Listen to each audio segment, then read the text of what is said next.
está feliz, diga amém. Amém. Aquele que está feliz, grite aleluia.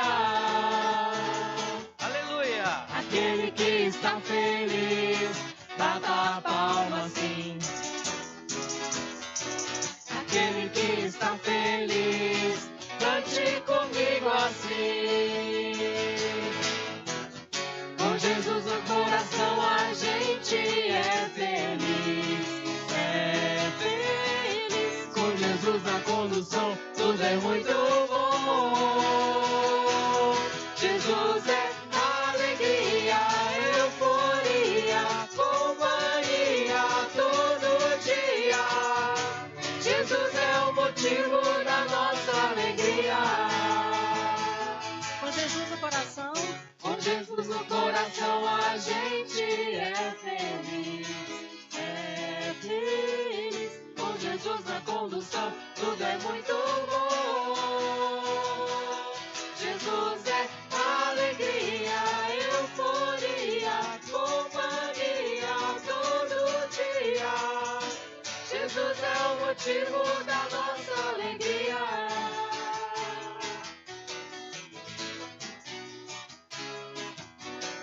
Aquele que está feliz, diga amém. Amém. Aquele que está feliz, grite aleluia. Aleluia. Aquele que está feliz, bata a palma sim. Aquele que está feliz, cante comigo assim. Com Jesus no coração a gente é feliz, é feliz. Com Jesus na condução tudo é muito bom. Jesus é alegria, euforia, companhia todo dia. Jesus é o motivo da nossa alegria. Com Jesus no coração a gente é feliz, é feliz. Com Jesus na condução tudo é muito bom. Jesus é alegria, euforia, companhia todo dia. Jesus é o motivo da nossa alegria. Jesus é o motivo da nossa alegria. Jesus é o motivo da nossa alegria.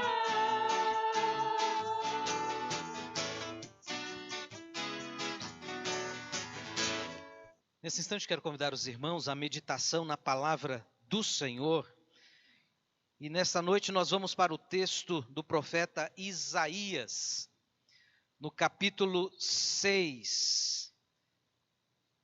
Livro do profeta Isaías, capítulo 6. E o tema da nossa meditação nesta noite é: Deus ainda reina. Mesmo que você não possa dizer em alto e bom som para a pessoa que está do seu lado esta verdade, repita essa verdade no seu coração. De tudo que eu vou compartilhar com você nesta noite, tanto com vocês que estão aqui no templo, quanto com você que está em casa, de tudo que compartilharmos, se você guardar apenas esta frase e fazer dela o seu refrão da semana, eu estarei já contente, já terei alcançado o meu objetivo. Que você guarde no coração, na mente, que você entenda que Deus ainda reina. O texto é o de Isaías capítulo 6, nós vamos ler todo o capítulo, para que você tenha uma compreensão completa daquilo que a palavra de Deus tem a nos ensinar nesta noite, neste texto.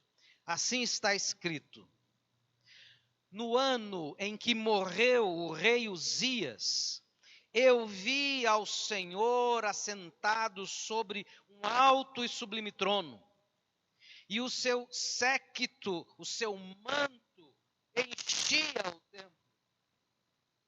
Os serafins estavam acima dele, cada um tinha 6 asas, com 2 cobriam os seus rostos, com 2 cobriam os seus pés, com 2 voavam e clamavam uns aos outros, dizendo: Santo, Santo, Santo é o Senhor dos exércitos, toda a terra está cheia da sua glória. E os umbrais da porta se moveram com a voz do que clamava, e a casa se encheu de fumaça. Então disse eu: ai de mim, que vou perecendo, porque eu sou um homem de lábios impuros, e habito no meio de um povo de impuros lábios, e os meus olhos viram o Rei, o Senhor dos exércitos. Mas um dos serafins voou para mim, trazendo na sua mão uma brasa viva que tirara do altar com uma tenaz, e com ela tocou a minha boca e disse: eis que isso tocou os teus lábios, e a tua iniquidade foi tirada, e purificado o teu pecado. Depois disto, ouvi a voz do Senhor que dizia: a quem enviarei? E quem há de ir por nós? Então disse eu: eis-me aqui, envia-me a mim. Então disse ele: vai e dize a este povo: ouvis de fato e não entendeis, e vedes em verdade, mas não percebeis. Engorda o coração deste povo e endurece-lhe os ouvidos e fecha-lhe os olhos. Não venha ele a ver com os seus olhos e a ouvir com os seus ouvidos e a entender com o seu coração e a converter-se e a ser sarado. Então disse eu: até quando, Senhor? E respondeu: até que se assolem as cidades e fiquem sem habitantes, e nas casas não fique morador, e a terra seja assolada de todo. E o Senhor afaste dela os homens, e no meio da terra seja grande o desamparo. Mas, se ainda a 10ª parte dela ficar, tornará a ser pastada, como o carvalho e como a azinheira, que depois de se desfolharem, ainda ficam firmes.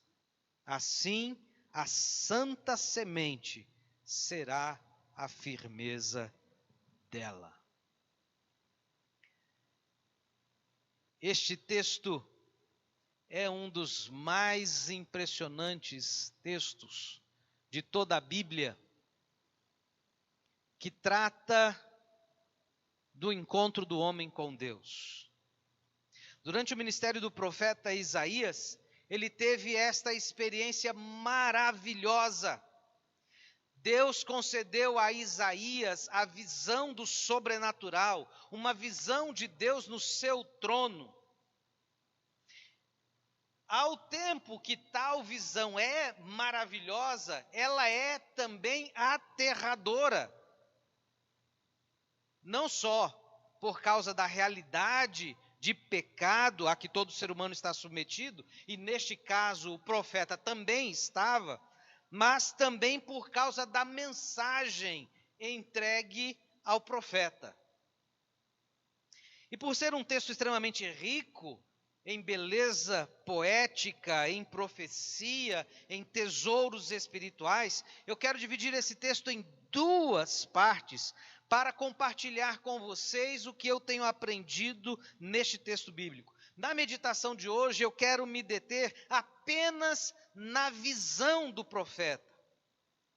No próximo domingo, nós voltaremos nossa atenção para a mensagem recebida pelo profeta. Mas hoje eu quero refletir com os amados sobre algumas verdades eternas que podem ser extraídas deste texto, da visão do profeta, que viveu aproximadamente entre 758 e 698 antes de Cristo. Ou seja, é uma mensagem que já tem mais de 2.500 anos, bem mais de 2.500 anos. Mas é uma mensagem que ainda tem verdades eternas que nós devemos aprender, guardar no coração e colocar em prática. A primeira verdade eterna que eu extraio desse texto é que Deus reina eternamente e está interessado em se relacionar pessoalmente conosco. As pessoas, de uma forma geral, têm uma ideia equivocada sobre Deus. E uma das ideias equivocadas sobre Deus é pensar Deus como uma energia. Quando você pensa Deus como uma energia, você então tira desta compreensão do conceito de Deus, da ideia de Deus, toda a pessoalidade. Qualquer que seja a energia, ela sempre será impessoal. E Deus, de modo algum, é um ser impessoal. Deus é um ser pessoal. E é isso que nós encontramos aqui nesse texto. É uma das verdades eternas que nós extraímos aqui desse texto. Não há maneira de determinar se essa visão de Isaías ocorreu bem no início do ministério profético dele, ou se foi uma espécie de confirmação ou comissionamento posterior, algum tipo de confirmação, mas esse texto é um dos textos mais usados de toda a Bíblia. É uma autêntica experiência pessoal do profeta que tem uma visão de Deus em termos daquilo que poderia ser compreendido pelos seus destinatários primários.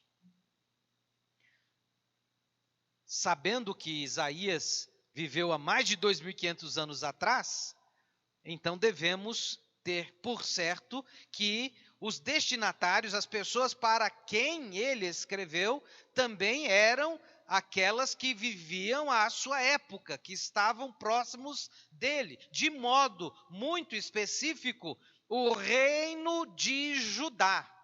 Para aqueles que são estudiosos da Bíblia e estudam a história de Israel no Antigo Testamento, sabem que Deus constituiu um povo a partir de Jacó, a quem ele mudou o nome de Jacó, ou a quem ele acrescentou o nome Israel. E daí em diante, esse povo cresceu, se multiplicou e tornou-se um povo separado dentre todas as nações para ser um povo representante de Deus, um sacerdócio, uma nação sacerdotal de Deus. Mas este povo se rebelou contra o Senhor. E por causa dessa rebelião, esse reino acabou fracassando. O reino de Israel passado acabou fracassando. E ele acabou se dividindo em dois reinos.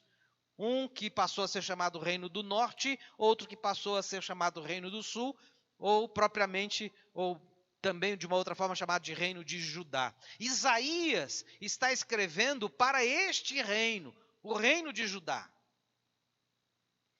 E ele está anunciando para esses primeiros destinatários esta verdade eterna. Deus é um ser pessoal que tem um interesse de se relacionar conosco. As profecias iniciais de Isaías, ou talvez até as finais, foram proferidas antes das principais tribulações pelas quais Judá passou com a Assíria. e é muito provável que as advertências sobre julgamentos apontem para as tribulações causadas pelos assírios, o que está contido na mensagem aqui recebida pelo profeta. Mas eu não vou me deter nessa mensagem hoje, porque falaremos dela no próximo domingo. Mas as visões de Deus no passado eram apresentadas usualmente em termos antropomórficos, dadas de forma que os homens pudessem recebê-las e compreendê-las. Mas que, como nós já sabemos, não retrata plenamente a pessoa de Deus, uma vez que ele é espírito. Deus é pessoal, mas Deus não é feito de carne e osso. Deus é espírito. E então, para compreendermos Deus, a linguagem que usamos e a linguagem que os profetas usavam no passado é uma linguagem que retrata Deus de uma certa forma humana, para que tenhamos capacidade de compreender melhor a Deus. Já no primeiro verso do texto lido, temos duas verdades eternas que devem ser sempre lembradas. E a primeira é: Deus reina eternamente. É interessante notar que Isaías começa o seu registro da sua visão, anunciando a data em que esta experiência, desta visão do trono divino ocorreu. Ele diz: no ano em que morreu o rei Uzias, rei de Judá. E olha que interessante. Ele faz uma declaração: o rei Uzias morreu, mas Deus continua reinando. Eu vi o Senhor assentado num alto e sublime trono, e as suas vestes enchiam o templo. Olha esta contradição entre o humano e Deus, entre o terreno e o eterno, entre o mortal e o imortal. No ano em que morreu o rei de Judá, o grande rei, o eterno rei, continua assentado no seu alto e sublime trono. Uzias reinou por cerca de 52 anos. Ele foi um bom rei, mas degenerou o seu reinado já perto do fim e foi julgado por Deus por causa da sua insensibilidade ao pecado. Enquanto Isaías, sensível ao pecado, tem uma visão extraordinária do trono celestial. E por que digo que Isaías tem uma visão sensível ao pecado? Porque diante do trono ele diz: ai de mim, agora eu estou morto, porque eu sou um homem pecador, vivendo entre pecadores. A segunda verdade, nesse primeiro verso, eterna, é que o Rei eterno está interessado em se relacionar pessoalmente com os seus súditos. Um dos significados do capítulo 6 é aquele para o qual apontavam os ritos e as cerimônias nos cultos do Templo de Jerusalém.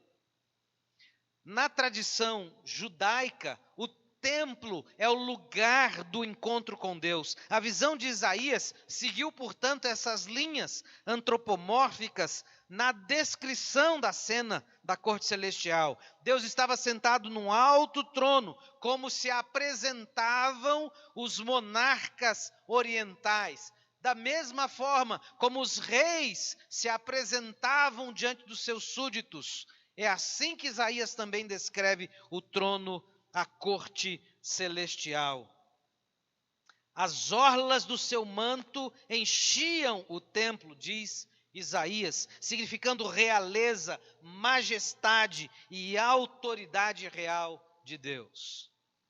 Já o templo, o lugar de encontro especial com Deus. Eu vi ao Senhor assentado no alto e sublime trono, suas vestes reais tocavam o templo e o templo se enchia de fumaça. É no templo que a manifestação da glória de Deus se dá de forma mais visível. Portanto, é no templo que Deus permite ao profeta ver toda a sua majestade e glória. Deus convida o profeta para um encontro, e o lugar deste encontro é o templo, onde o terreno e o celeste se encontram, onde o finito e o eterno se unem, lugar onde criatura pecadora pode estar diante do santo Criador e ainda assim ser purificada por Ele. A terceira verdade eterna é que Deus não pode ser visto a olho nu, mas a sua presença e glória podem ser vistas pela fé.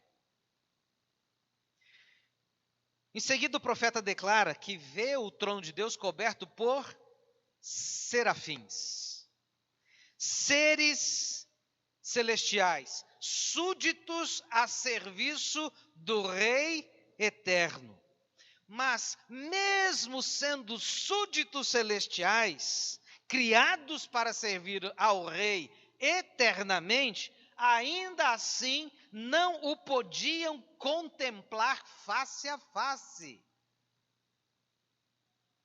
Aqui a gente também tem algumas coisas que pode pensar, né? A nossa mente pode voar um pouquinho aqui, devagar um pouquinho aqui, quando pensamos no céu, quando pensamos em anjos, quando pensamos nessas criaturas de Deus, criadas por Deus, assim como nós fomos criados por Deus. A diferença é que estes foram criados para estar servindo ao Senhor também na eternidade. Mas vejam, nem mesmo eles podiam ver a Deus face a face. Percebem que tremenda distinção Isaías está fazendo aqui entre a criatura e o Criador? Não só em relação a ele, homem pecador, vivendo entre pecadores, homem de impuro lábio, vivendo entre pessoas de lábios impuros, que morre se ver o Santo dos Santos. Mas ele olha e percebe que mesmo aqueles servos celestiais, criados para servirem ao trono, ao Rei eterno, também estão com o seu rosto encoberto, para não olhar Deus diretamente. Estão com seus pés encobertos, em sinal de humildade, de reverência. Numa linguagem popular, eu diria, de outra forma, o que Isaías está dizendo, os serafins estavam cobertos dos pés à cabeça, ou da cabeça aos pés, para não se depararem diretamente com o Deus, o Santo, Santo, Santo, declarado por estes súditos celestiais. Apesar de Isaías não ver diretamente a Deus, porque ele estava encoberto pela fumaça que enchia o templo, o profeta tinha plena convicção de que era Deus mesmo que estava ali presente. Não havia a menor possibilidade de dúvida quanto à presença do Rei eterno. Mas há algo mais digno de atenção nessa descrição de Isaías, além do fato do trono de Deus estar encoberto por serafins, é o fato de a terra estar cheia da glória do Senhor. E talvez isso escapasse à visão limitada de Isaías, mas não escapava à visão um pouco mais ampliada dos serafins. Porque são estes, os serafins, que fazem esta declaração. Enquanto Isaías está dizendo, a glória do Senhor enche o templo, os serafins estão dizendo, a glória do Senhor enche a terra. Santo, santo, santo é o Senhor dos exércitos, e a terra está cheia da sua glória. A grandeza de Deus é tal que a sua glória não enche apenas o templo, mas enche toda a terra. Logo, sua presença também pode ser verificada em todo lugar. Não há nenhum lugar em que se possa fugir da glória de Deus e, por conseguinte, escapar da sua presença. E aqui temos esta outra verdade eterna. Deus não pode ser visto a olho nu, mas sua presença e glória podem ser vistas pela fé. Quarta verdade. Mesmo sendo santo, Deus se importa conosco, ainda que pecadores. Não sei se eu posso dizer que há uma verdade maior que outra nesse texto. Creio que verdades eternas são eternas igualmente. São verdades que não vão mudar nunca. São verdades que estarão presentes hoje na minha vida, na sua, no meu coração, no seu e nas gerações futuras de todos aqueles que crerem realmente na existência de Deus e na presença dele entre os homens. Deus se importa comigo. Isso para mim é de uma verdade extraordinária. Deus se importa com você. E se isso não for para você algo tremendo, se isso não for para você algo maravilhoso, se isso não for algo que move o seu coração, que move a sua alma, que move o seu entendimento, que cativa você a estar mais perto de Deus, então nada vai convencer você de que Deus é alguém com quem você pode se relacionar pessoalmente. Diante do grande coro dos serafins, os pivôs da porta do templo vibraram na soleira, como se tivessem sofrido um terremoto. Uma nuvem parecida com fumaça ou densa neblina preenche o lugar. A um só tempo, revelando e escondendo a presença de Deus.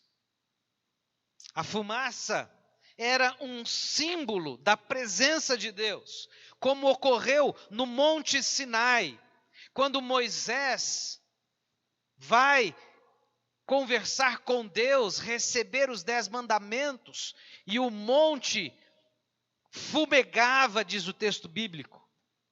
Era uma grande fumaça que cobria o cume do monte, e o povo não podia nem se aproximar do monte. Deus estava no monte, e Moisés estava lá com ele, conversando com ele pessoalmente. Porque Deus se importa com o seu povo.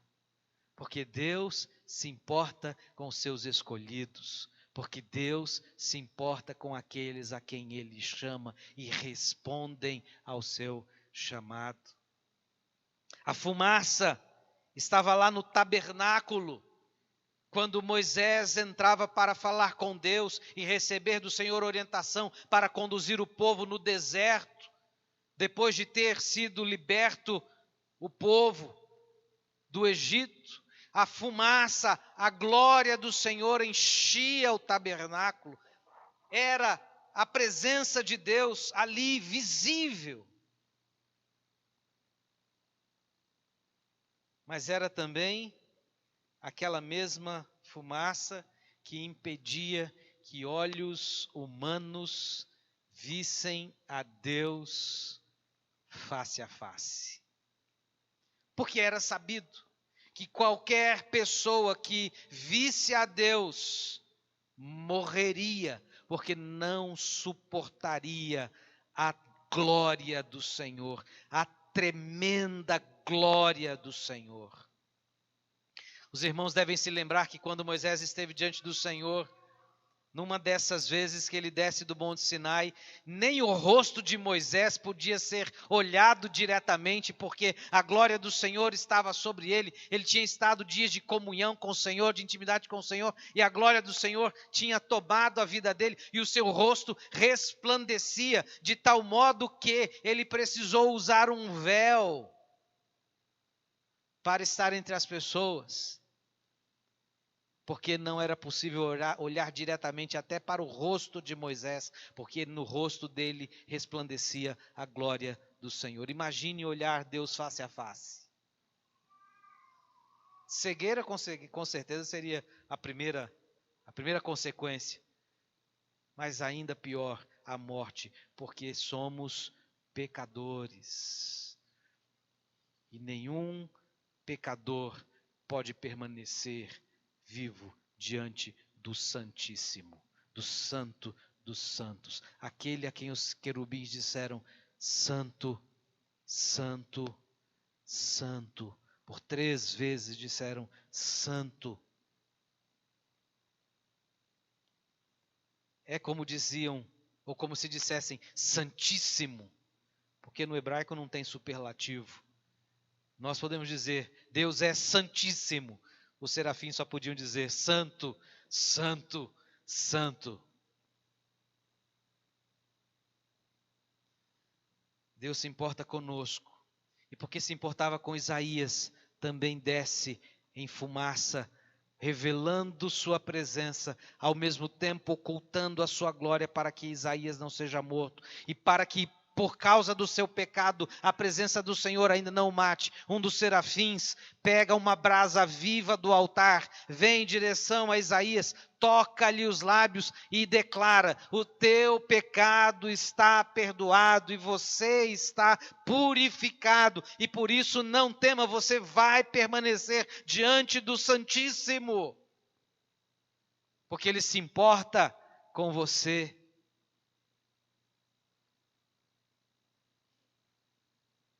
A época de Isaías, a expiação de pecado era feita através de um sacrifício de um novilho, cuja gordura deveria ser queimada no altar, e o restante queimado em lenha fora do arraial. A expiação do pecado de Isaías ocorre aqui com o próprio fogo do altar divino, representado nesta brasa viva que o serafim pega e vem e toca, representando assim a queima do pecado, a queima de toda iniquidade na vida de Isaías. É fogo do altar de Deus, purificando o pecador para que não morra diante do Santíssimo. Deus se importa com a vida do profeta e por isso vem em seu socorro, dando-lhe condição de permanecer vivo diante da glória do Senhor. Eu destaquei hoje, pelo menos, então, 4 verdades espirituais eternas que podem ser conhecidas a partir da visão de Isaías. São elas: Deus reina eternamente, Ele está interessado em se relacionar pessoalmente com seus súditos. Deus não pode ser visto a olho nu, mas sua presença e glória podem ser vistas pela fé.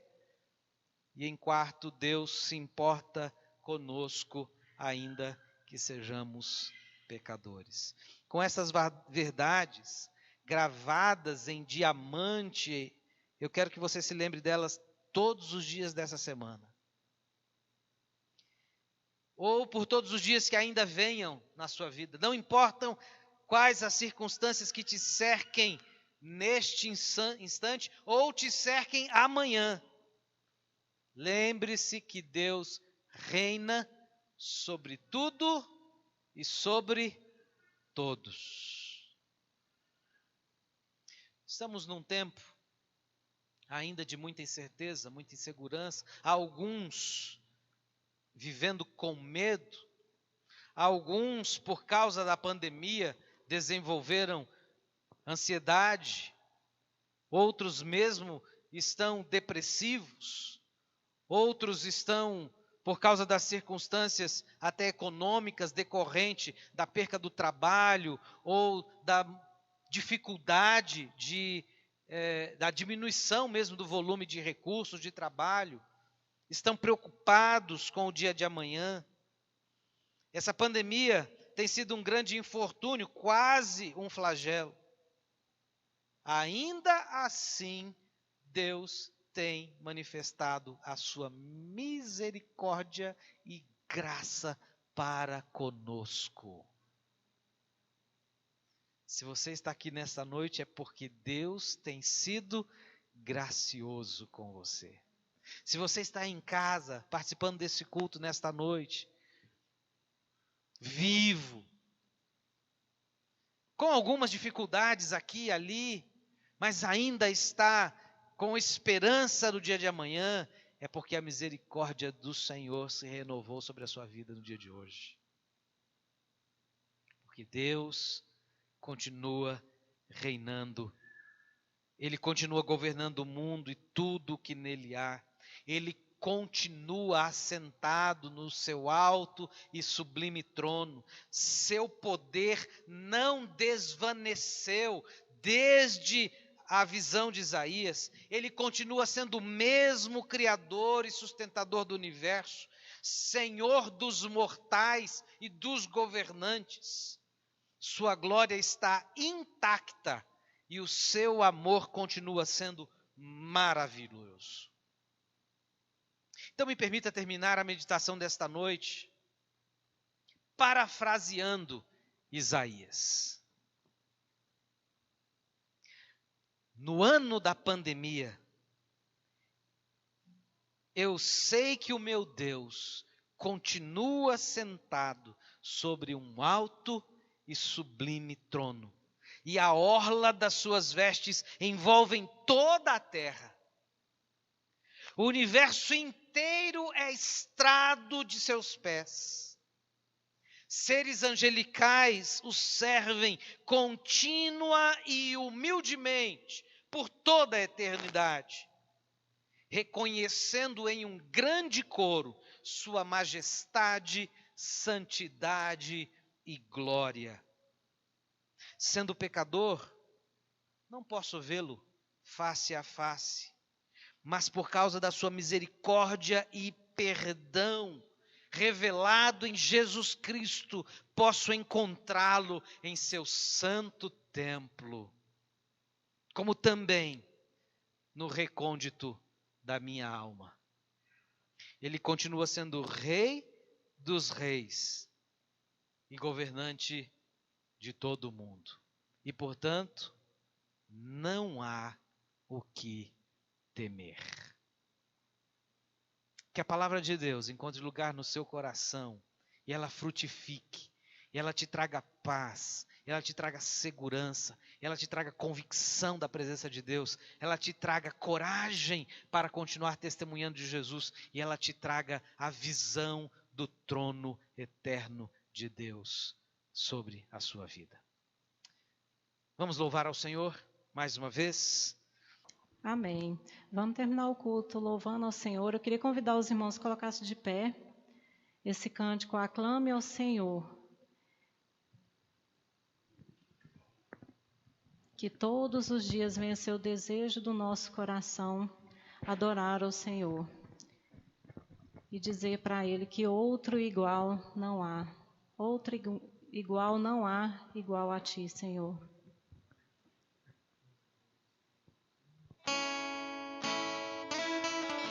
Fique à vontade para derramar o seu coração ao Senhor neste louvor.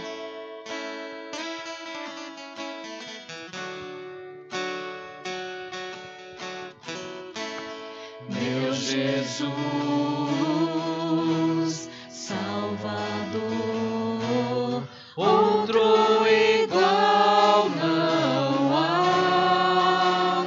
Todos todos os dias quero louvar as maravilhas de teu amor. Consolo, abrigo, força e refúgio é o Senhor, com todo o meu ser, com tudo que sou, sempre te adorarei.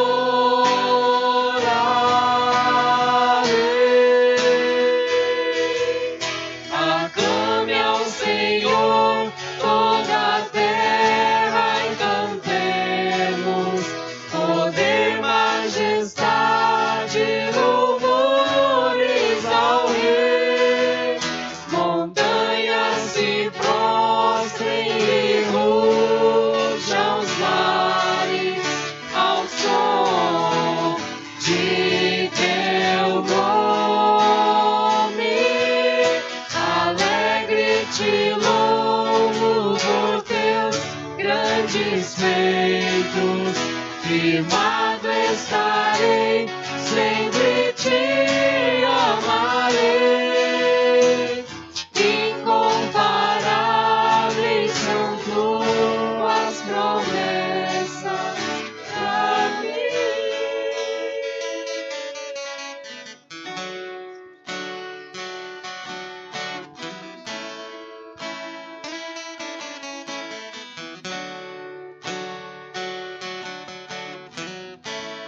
Meu Jesus,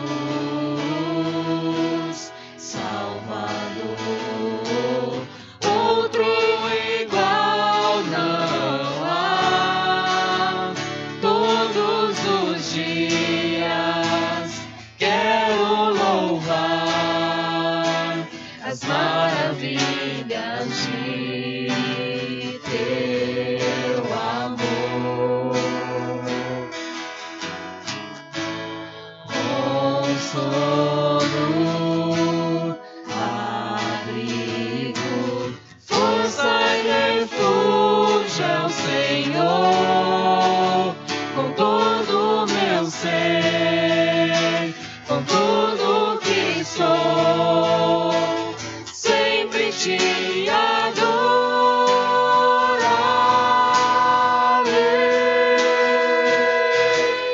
Aclame ao Senhor toda a terra e cantemos poder, majestade, louvores ao Rei. Montanhas se prostrem e rujam os mares ao som de teu nome. Alegre te louvo por teus grandes feitos, firmado estarei, sempre te amarei. Incomparáveis são tuas promessas.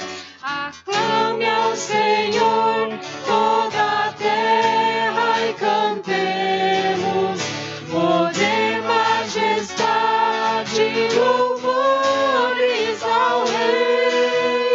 Montanhas se prostrem e rujam os mares ao som de teu nome. Alegre te louvo por teus grandes feitos, firmado estarei, sempre te amarei. Incomparáveis são tuas promessas, incomparáveis são tuas promessas, incomparáveis são tuas promessas pra mim.